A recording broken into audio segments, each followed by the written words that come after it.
The dev team's engine is a proprietary engine. They've built the technology and the engine and tools from the ground up.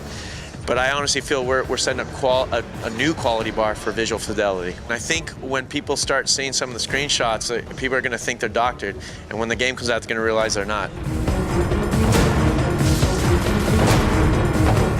Sure, those pre-blast weapons that everybody knows, an AK-47, but what's really cool is all the amount of weapons we were able to invent for this game, because post-blast, there's an armory down there, and basically, man, they just kind of go, well, we like flamethrowers and we like sniper rifle, stick it together. Everything from explosive, pipe bombs, there's really some interesting weapons that do some really cool things.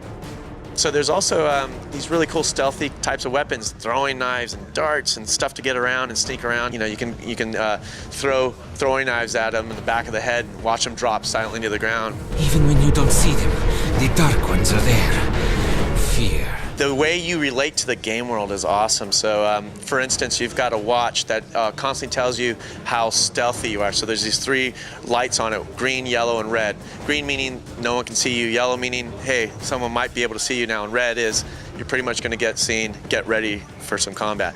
But you can do really cool stuff, like you're sneaking through these areas and your watch is green, all of a sudden you get underneath the light. There's no electricity, it's all kerosene-based or oil-based. But all of a sudden you'll see it turns yellow, and you can actually walk up and blow out the light, and all of a sudden it turns black, your watch goes back to green, and you can do stuff like that throughout the game.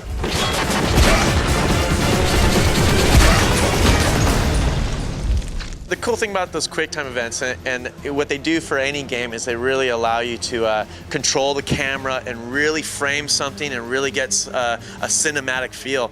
And we have those throughout the game for that reason. In that sequence, I think when you guys were in the tunnel, basically it allows for a moment when one of those mutated creatures, it gets up in your face really close, and now you have to use your knife. So quickly, you're hitting the button to try and stab this thing in the head, and if you succeed, you get that moment where it's about to bite you, and you stick the knife up through its chin, and it falls off the side of the cart.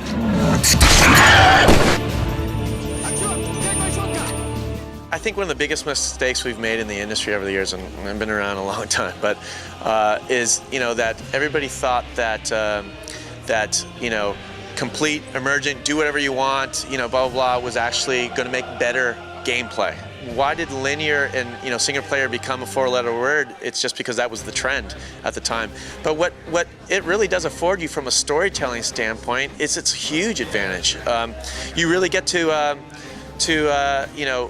create some character development that I think was lost in some games that became, let's say open world, for instance. Metro 2033 is coming out on the Xbox 360 and PC, and it's coming out March 16th. We're really excited about it.